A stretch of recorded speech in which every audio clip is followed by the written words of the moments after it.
আসসালামু আলাইকুম সরলরেখার ক্লাসে সবাইকে স্বাগতম। আজকে আমাদের লেকচার নাম্বার 7 সরলরেখার। তো আজকে আমরা দেখব ক্ষেত্রফল নির্ণয় 3.3 এর একটা টপিক। দেখো, এতদিন ধরে তোমরা যে ক্ষেত্রফলগুলো পড়ছো, যেমন তোমরা বর্গক্ষেত্রের ক্ষেত্রফল পড়ছো বাহু স্কয়ার, আয়তক্ষেত্রের ক্ষেত্রফল যদি বলি দৈর্ঘ্য গুণ প্রস্থ, যদি বৃত্তের ক্ষেত্রফল বলি পায়ার স্কয়ার, তাই না? এই ক্ষেত্রফলগুলো তোমরা পড়ছো অলরেডি। তো আজকে আমরা যে টপিকটা দেখব এটা আমরা পরে দেখতেছি।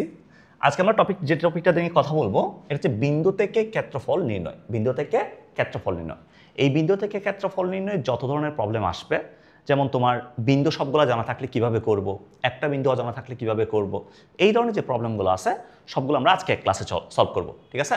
ওকে, আসো আমি একটা প্রবলেম দিয়ে জিনিসটা ক্লিয়ার করে দিই তোমাকে।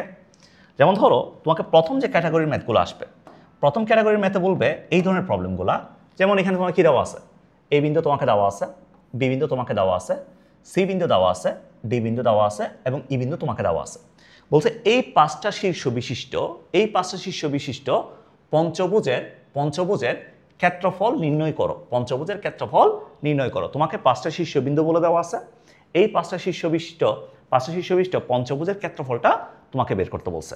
ক্ষেত্রফলটা কি বের করতে বলছে? সো ক্ষেত্রফলটা আমরা কীভাবে বের করবো? দেখো, যদি ভাইয়া সবগুলো বিন্দু জানা থাকে, যেমন এখানে যে প্রবলেমটা দিছে এই জায়গায় তোমার সবগুলো বিন্দু জানা আছে, তাই না? সবগুলো বিন্দু জানা আছে। তো সবগুলো বিন্দু জানা থাকলে কিভাবে করবা একটু দেখো। তোমার প্রথম কাজ হচ্ছে স্থানাঙ্কে বসানো, পয়েন্টগুলোকে স্থানাঙ্কে বসানো। সো পয়েন্টগুলোকে যদি স্থানাঙ্কে বসাই ভাইয়া, এটা হচ্ছে এক্স অ্যাক্সিস, এটা হচ্ছে ওয়াই অ্যাক্সিস, আর এটা হচ্ছে আমাদের কাছে মূল বিন্দু আছে। তো প্রথম যে পয়েন্টটা আছে -5 -2, এটা হচ্ছে -5, এটা হচ্ছে -2, এটা হচ্ছে আমাদের এ পয়েন্ট।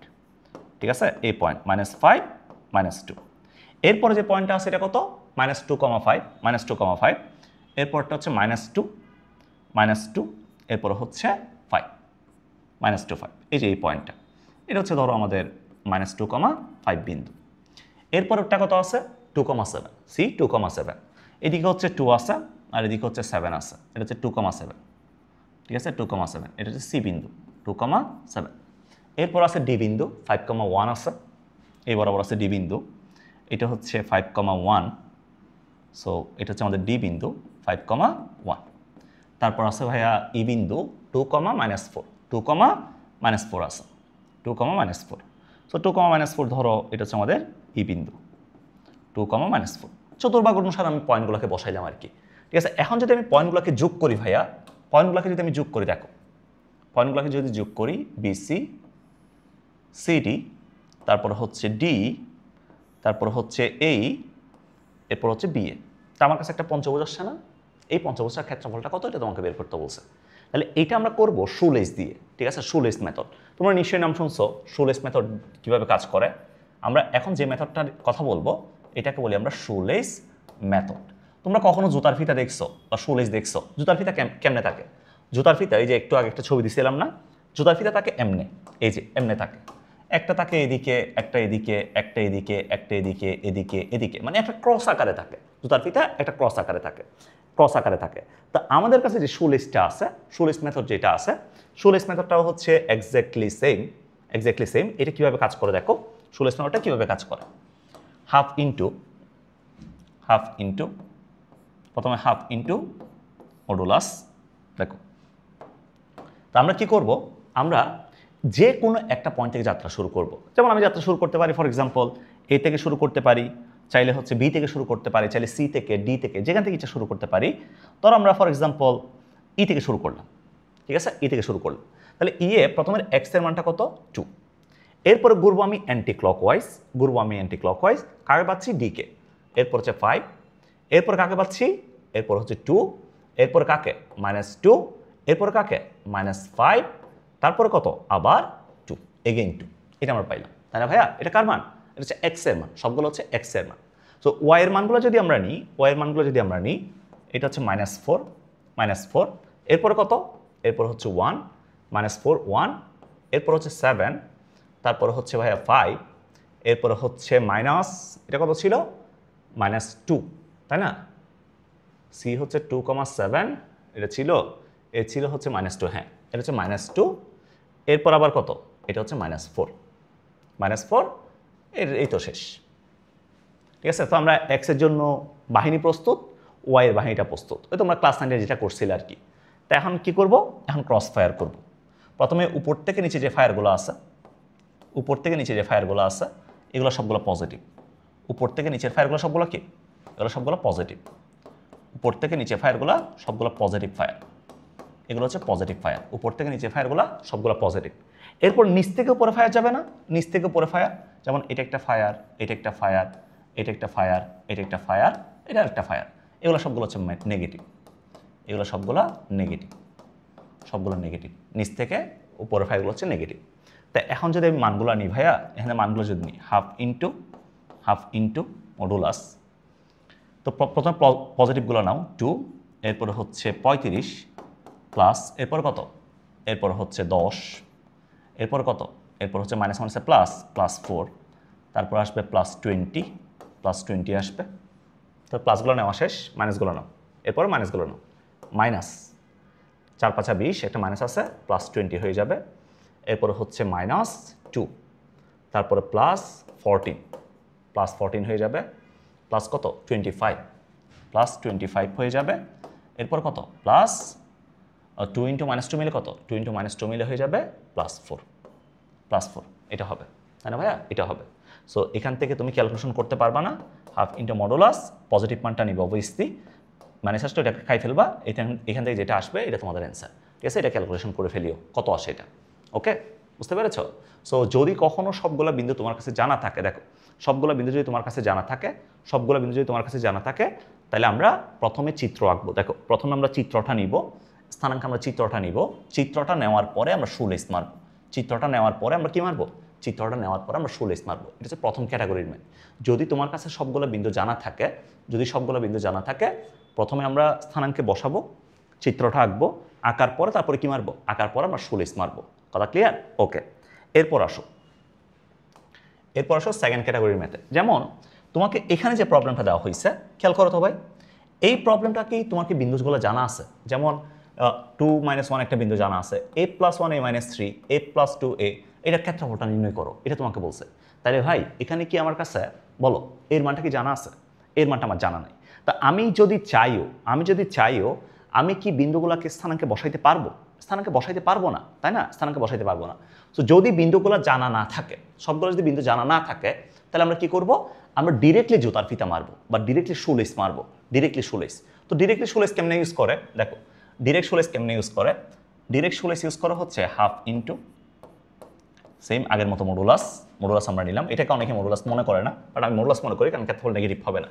হাফ ইন্টু মডুলাস, দেখো এক্সের জন্য সাজাও, প্রথমে 2 সিরিয়ালি সাজাবা, দেখো তুমি যদি স্থানাঙ্ক বসাইতে পারতেছো না, একদম সিরিয়ালি ধরে সাজাবা 2 a + 1, এরপর হচ্ছে a + 2, আবার ফেরত আসবো 2তে, এরপর হচ্ছে ওয়াইগুলাকে নাও -1, তারপর হচ্ছে a - 3, তারপর হচ্ছে কত, তারপর হচ্ছে a, তারপর আবার কত, আবার হচ্ছে -1, ওকে। এটা আমরা পাইলাম। তাহলে এখানে আমরা বলতে পারতেছি হাফ ইন্টু, দেখো হাফ ইন্টু মডুলাস, এরপর ক্রস ফায়ার মারো, ফায়ারগুলো নাও, একটা ফায়ার, দুইটা ফায়ার, তিনটা ফায়ার, ঠিক আছে, ফায়ারগুলোকে নাও। সো প্রথমে এখান থেকে, এরপরে হচ্ছে এখান থেকে যদি আমরা নিই, এগুলাকে নাও, মাইনাস ফায়ারগুলোকে নাও, এগুলো হচ্ছে মাইনাস ফায়ার, এগুলো হচ্ছে পজিটিভ, আর উপরেগুলো হচ্ছে নেগেটিভ, এগুলো হচ্ছে নেগেটিভ, ঠিক আছে। তো পজিটিভ ফায়ারগুলোকে নাও, তাহলে 2 ইন্টু a - 3, এরপর প্লাস a ইন্টু a + 1, এরপর প্লাস -1 ইন্টু কত, -1 ইন্টু a + 2, রাইট? এটা লেখা যাবে। এরপর মাইনাসগুলোকে নাও, তাহলে মাইনাস হচ্ছে প্লাস a + 1, এরপর হচ্ছে মাইনাস a - 3 a + 2, তারপর হচ্ছে -2a, এটা আমরা নিতে পারি, বলো নিতে পারি কি না? অবশ্যই নিতে পারবো। তাহলে এখান থেকে আমরা বলতে পারি, তাহলে হাফ ইন্টু মডুলাস, দেখো 2a - 6 plus a² plus a, এরপর হচ্ছে -a - 2, তারপর হচ্ছে a + 1, এখানে যদি আমরা গুণ করি তাহলে -a², এরপর হচ্ছে +2a -3a -6, এটা আসবে, এরপরে -2a, এটা আসছে, তাই না? তাহলে কে মোকাবেলা যায়, দেখো 2a মোকাবেলা চলে গেল, এটা মোকাবেলা চলে গেল, এ মোকাবেলা চলে গেল, আর কেউ বাকি আছে?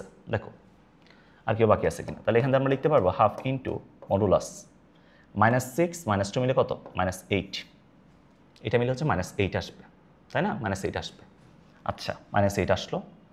আচ্ছা একবারে নিয়ে ফেলি, এই যে -6 -2 -8 +1 মিলে কত -7, -7 আসবে, এটা প্লাস আছে, প্লাস এ আসলো। এরপর এখান থেকে মাইনাস নাও, তাহলে এখানে একটা প্লাস এ স্কোয়ার ছিল, প্লাস এ স্কোয়ার, তাহলে -a² আসছে এখান থেকে, -2a আসছে, আচ্ছা +2a -3 মিলে কত -a হবে, এরপর -1 প্লাস এ হবে, তাহলে প্লাস এ, তারপরে হচ্ছে -1 +6 এটা হবে, তাই না? a² মোকাবেলা চলে গেল, তারপর 2a থাকে, এরপর কত থাকে 2a + 1 থাকে, ওকে 2a + 1 থাকে, তাহলে এখান থেকে আসলো ভাইয়া হাফ ইন্টু মডুলাস 2a + 1, এটা আসলো, যে 2a + 1 আসলো, এ প্লাসে মিলে কত 2a 6 ওহো -1, আহা বয়সের দোষ, এগুলো হচ্ছে সব বয়সের দোষ, বয়সে কিছু তো আসলে আর কত, নাতিপুতি দেখার বয়সে তোমাদেরকে ম্যাথ করাচ্ছি, আমার নাতিপুতি দেখার বয়সে তোমাদেরকে ম্যাথ করাচ্ছি, ভুল হবে না। দেখো হাফ ইন্টু, তাহলে কত আসছে হাফ ইন্টু 2a - 1 আসছে, এটা হচ্ছে আমাদের এটা অ্যান্সার, এটা হচ্ছে আমাদের অ্যান্সার। মডুলাসটা রেখে দিও, কারণ এটা কখনো নেগেটিভ হবে না, ঠিক আছে? অনেকে বললাম না, মানে অনেকে হচ্ছে এটা অনেকভাবেই করে, অনেকভাবেই চিন্তা করে, অনেকে নির্ণায়ক দিয়ে করে ক্ষেত্রফলটা, সে নির্ণায়ক দিয়ে করার দরকার নাই, তুমি সিম্পলি সুলেজ দিয়ে করতে পারো, ওকে বুঝতে পারছো? আচ্ছা এবার আসো, তো এটা গেল। এরপরে বলছে কি তোমার কাছে হচ্ছে এইগুলো আছে, এই জিনিসপত্রগুলো আছে, ত্রিভুজের ক্ষেত্রফল নির্ণয় করো। সো ক্ষেত্রফলটা তো তোমরা পারবাই, এখান থেকে আমি দেখাবো তোমাকে, এখান থেকে দেখাবো হচ্ছে, এবং এর সাহায্যে বি হতে সি এর উপর প্রতিতলম্বের দৈর্ঘ্য নির্ণয় করো, বি হতে সি এর উপর প্রতিতলম্বের দৈর্ঘ্য নির্ণয় করো। তো তোমাকে আমি আগে চিত্রটা একটু দেখাই, চিত্রটাতে আসলে বলতেছে কি, চিত্রটাতে কি বলতেছে দেখো, তোমার কাছে একটা ত্রিভুজ আছে, like A B C, ABC একটা ত্রিভুজ আছে। তো বলছে কি সি এর উপর প্রতিতলম্বের দৈর্ঘ্য নির্ণয় করো। সি এর উপর আমি বি হতে একটা কি করব, বি হতে সি এর উপর একটা প্রতিতলম্বের দৈর্ঘ্য, মানে এখান থেকে এই বি হতে সি এর উপর আমি একটা লম্ব দৈর্ঘ্য নিলাম, এই লম্ব দৈর্ঘ্যটা আমাকে কত এটা বের করতে বলছে, এই লম্ব দৈর্ঘ্যটা কত এটা তোমাকে বের করতে হবে, ঠিক আছে? এটাকে আমি এইচ ধরলাম। তাহলে ভাই তুমি কি এই যে পয়েন্টগুলো দেওয়া আছে, এখান থেকে তোমরা কি এবিসি ত্রিভুজের ক্ষেত্রফল বের করতে পারবা না? পারবা কিনা? ত্রিভুজ এ বি সি কি বের করা যাবে কিনা বলো? ত্রিভুজ এবিসি তো অবভিয়াসলি বের করা যাবে, এটা আমরা অলরেডি পড়ছি, তাই না? ত্রিভুজ এবিসি বের করতে পারবা, তাহলে ত্রিভুজ এবিসি বের করে ফেললা, এখানে ত্রিভুজ এবিসি বের হয়ে গেল, ত্রিভুজ এবিসি বের হয়ে গেল। আচ্ছা এইটা তোমরা বের করতে পারবা, এটা আমি জানি, ট্রাই ইউর সেলফ, ঠিক আছে? কিছু জিনিস আসলে তোমাদের নিজে করা উচিত, কারণ ভাই টিচার ডিপেন্ডেন্ট থেকে আসলে তুমি আর কি করবা, ঠিক আছে? নিজে করে ফেলবা, ঠিক আছে? যখন নিজে করার যে মজাটা, ওই মজাটা অন্য কোথাও নাই, ঠিক আছে? তুমি নিজে করার ট্রাই করবা, ম্যাথগুলো নিজে করার ট্রাই করবা। সোহাগ ভাই খুব সুন্দর একটা কথা বলতো, যে বলতো কি, আমি তোমাকে ধরো 10টা ম্যাথ করে দিলাম, এটা তো আমার ক্রেডিট, এটা তোমার ক্রেডিট না। আমি একটা ম্যাথ করে দিয়ে তুমি যদি 10টা ম্যাথ পারো, ওটা হচ্ছে তোমার ক্রেডিট, ঠিক আছে? সো নিজে করার ট্রাই করবা। তো এখান থেকে এবিসি ত্রিভুজের ক্ষেত্রফলটা বের হইল। এখন আমাকে বলছে কি, আমার এইচটাকে দরকার, অঙ্কিত লম্বের দৈর্ঘ্যটাকে দরকার। তা আমি যদি এক চিন্তা করি, আমার কাছে যখন এই জিনিসটা জানা থাকে, ধরো একটা ত্রিভুজ আছে, এটার উপর অঙ্কিত লম্বের দৈর্ঘ্য আমার জানা আছে, ভূমিটা আমার কাছে জানা আছে, ভূমিটাকে আমি এ বললাম, অঙ্কিত লম্ব দৈর্ঘ্যকে এইচ বললাম, তাহলে আমাদের ক্ষেত্রফল কি, হাফ ইন্টু ভূমি গুণ উচ্চতা, হাফ ইন্টু ভূমি গুণ উচ্চতা, হাফ ইন্টু ভূমি গুণ উচ্চতা, এটা হচ্ছে আমাদের ক্ষেত্রফল, তাই না? হাফ ইন্টু ভূমি গুণ উচ্চতা, হাফ ইন্টু ভূমি গুণ উচ্চতা, ওকে? সো এখন যদি একটা কাজ করি ভাইয়া, এই জায়গা থেকে ভূমি কোনটা, ভূমি হচ্ছে এসি, কারণ যেটার উপর লম্ব আঁকছে এটা হচ্ছে ভূমি। তো এখান থেকে যদি এসিটা বের করি, প্রথমে এসিটা বের করে ফেলো, এসি সমান কি, রুট ওভার ওই যে x1 - x2 whole square, y1 - y2 whole square, তাহলে -3 - 5 হোল স্কোয়ার প্লাস, এরপর আসবে কত, -2 + 8 হোল স্কোয়ার, এটা আসবে। তাহলে এখান থেকে কে বের হইলো, রুট ওভার 8 স্কোয়ার প্লাস কত, 6 স্কোয়ার, তাহলে এখান থেকে বের হইলো হচ্ছে 10, এটা আমাদের এসি বের হইলো, তাই না? এটা আমাদের এসি বের হইলো, এসি এখান থেকে পাইলাম। তা আমি এখান থেকে বলতে পারি ত্রিভুজ এবিসি এর ক্ষেত্রফল সমান হচ্ছে, ত্রিভুজ এবিসি এর ক্ষেত্রফল সমান হাফ ইন্টু ভূমি গুণ উচ্চতা, হাফ ইন্টু ভূমি গুণ উচ্চতা, এই যে ভূমি হচ্ছে এ এসি, উচ্চতা কত, এইচ, মানে অঙ্কিত লম্বের দৈর্ঘ্যের সমান। তো এখান থেকে ত্রিভুজ এবিসি তোমার জানা আছে, এখান থেকে তুমি ত্রিভুজ এবিসিতে পাবা, তো এখান থেকে এইচটাকে বের করে ফেলবা আর কি, ঠিক আছে? পারা যাবে, পারবা কি না বলো, পারবা? ওকে, ঠিক আছে, এটা গেল। এরপর পরে আসো ভাইয়া, এখানে বলছে কি কোনো ত্রিভুজের শীর্ষবিন্দু যদি এটা হয়, মানে এই পয়েন্টগুলো তোমাকে দেওয়া আছে, তার ক্ষেত্রফল নির্ণয় করো, এর মান কত হলে বিন্দুগুলো সমরেখা হবে, বিন্দুগুলো সমরেখা হবে। দেখো তো এটা আমরা যে 2 নম্বর ম্যাথটা করছিলাম, পয়েন্টগুলো সেমভাবে দেওয়া আছে না, তো ক্ষেত্রফলটা তো অলরেডি দেখাইছি, ওটা দেখানোর কিছু নাই। বিন্দুগুলো সমরেখা মানে কি, সমরেখা বিন্দু মানে কি, ধরো তোমার কাছে একটা রেখা আছে, একটা রেখার উপরস্থ বিন্দু আছে 3টা, বিন্দু আছে 3টা, একটা বিন্দু আছে তোমার কাছে এ, একটা বিন্দু আছে তোমার কাছে বি, একটা বিন্দু আছে তোমার কাছে সি, একটা বিন্দু আছে তোমার কাছে সি, 3টা বিন্দু তোমার কাছে আছে, এ আছে, বি আছে এবং সি আছে, ঠিক আছে, এ বি সি তোমার কাছে 3টা বিন্দু আছে, এ বি সি আছে। তো এখন দেখো যদি সমরেখা হয়, একটা রেখার উপর যদি অবস্থিত হয়, ভাই এখানে কি কোনো ত্রিভুজ গঠন করা যাবে? বলো, কোনো ত্রিভুজ কি গঠন করা যাবে? কোনো ত্রিভুজ কিন্তু গঠন করা যাবে না। তার মানে ক্ষেত্রফল হচ্ছে 0। যদি দুইয়ের 3টা বিন্দু যদি সমরেখীয় হয়, তার মানে ত্রিভুজের ক্ষেত্রফল হচ্ছে 0, ক্ষেত্রফল হচ্ছে 0, ক্ষেত্রফল 0। সো ক্ষেত্রফল যদি 0, আমাকে বলছে এর মান কত হলে বিন্দুগুলো সমরেখা হবে, তাই না? তো আমরা এখান থেকে পাইছিলাম, দেখো এখান থেকে ত্রিভুজ পাইছিলাম কি হাফ ইন্টু, এই যে গঠন করে পাইছিলাম 2a - 1, এটা পাইছিলাম না? তো এখান থেকে এই ক্ষেত্রফল সমান দেওয়া আছে কত, এই ক্ষেত্রফল সমান 0, 0। তাহলে এখান থেকে বলতে পারবো 2a - 1 ইকুয়ালস টু কত, 0, এটা বলা যাবে। তো এখান থেকে যেহেতু 0 আছে, তাহলে 2a - 1 ইকুয়ালস টু কত, প্লাস মানে 0 মানে হচ্ছে 0ই আসবে। তাহলে এর ভ্যালু কত আসছে ভাইয়া, এর ভ্যালু হাফ, এর ভ্যালু হাফ। তাহলে এর ভ্যালু যদি হাফ হয়, বিন্দুগুলো কী হবে, বিন্দুগুলো সমরেখীয় হবে। কথা ক্লিয়ার? কথা বুঝতে পেরেছ? ওকে, এরপর আসো, যেমন এখানে যেটা বলছে শীর্ষবিন্দুগুলো তোমাকে দেওয়া আছে, শীর্ষবিন্দুগুলো তোমাকে দেওয়া আছে, ক্ষেত্রফল দেওয়া আছে 6 বর্গ একক। এটা যদি হয়, দেখাও যে x + y = 15, x + y = 15, এটা তোমাকে দেখাইতে বলছে, x + y = 15, এটা দেখাইতে বলছে। পারবা? পারা যাবে? বলো পারবা কিনা? ভাইয়া এখানে কি বিন্দুগুলো জানা আছে? সবগুলা জানা আছে বিন্দু, কিন্তু এই বিন্দুর কিন্তু জানা নেই, তো এই বিন্দু কোথায় বসাবা? তো এটার জন্য যদি বিন্দু জানা না থাকে, ডিরেক্টলি শুলিস, ডিরেক্টলি জুতার ফিতা। যদি বিন্দু জানা থাকে, চিত্র দেন জুতার ফিতা। যদি বিন্দু জানা না থাকে, ডিরেক্টলি কি জুতার ফিতা। যদি বিন্দু জানা থাকে, আগে বিন্দু বসাবো, তারপর জুতার ফিতা অ্যাপ্লাই করব, তাই না? তারপর জুতার ফিতা অ্যাপ্লাই করব। তাহলে এখান থেকে এটা দেখি, তোমরা একটু এটা বাসায় ট্রাই করবা, ট্রাই এট হোম, না পারলে আমাকে জানাইও, ঠিক আছে? ট্রাই এট হোম, এটা বাসায় ট্রাই করিও। আর আমি বলে দিই তোমাদেরকে আমি কোন বই ফলো করে করাচ্ছি, তোমাদেরকে আমি এই বইটা ফলো করে করাচ্ছি, রূপন্তী প্রকাশনী, ঠিক আছে? রূপন্তী প্রকাশনী, এই বইটা ফলো করে করাচ্ছি। এই বইতে আমি এই সরলরেখার এই চ্যাপ্টারটা আমি এখান থেকে করাচ্ছি। সো তোমরা এই বইটা সবাই নিয়ে ফেলিও, রূপন্তী প্রকাশনী, এই বইটা সবাই রাখিও। যাদের কাছে থাকবে না, তোমাদেরকে আমি পিডিএফ দিয়ে দিব, এটা তোমরা পিডিএফ পাবা, ঠিক আছে? সরলরেখার পিডিএফটা পাবা, ঠিক আছে? এরপরে আসো, এরপরে কি, এরপর আজকে আর নাই, ঠিক আছে? তো সরল রেখার যে বিন্দুর সাহায্যে ক্ষেত্রফল নির্ণয়ের যে কনসেপ্টটা আছে, আশা করি এটা তার কারো কোনো প্রবলেম হবে না, তেমন কোনো প্রবলেম হবে না। এই ব্যাপারটা ক্লিয়ার হয়ে গেছে, ঠিক আছে? সো আজকে এটা এতটুকু থাক। নেক্সট ক্লাসে আমরা এটার আরেকটা ভার্সন আছে, তোমার হচ্ছে মূল নিয়মে ক্ষেত্রফল। সো মূল নিয়মে ক্ষেত্রফলটা আমরা দেখবো। সবাই ভালো থাকো, আল্লাহ হাফেজ।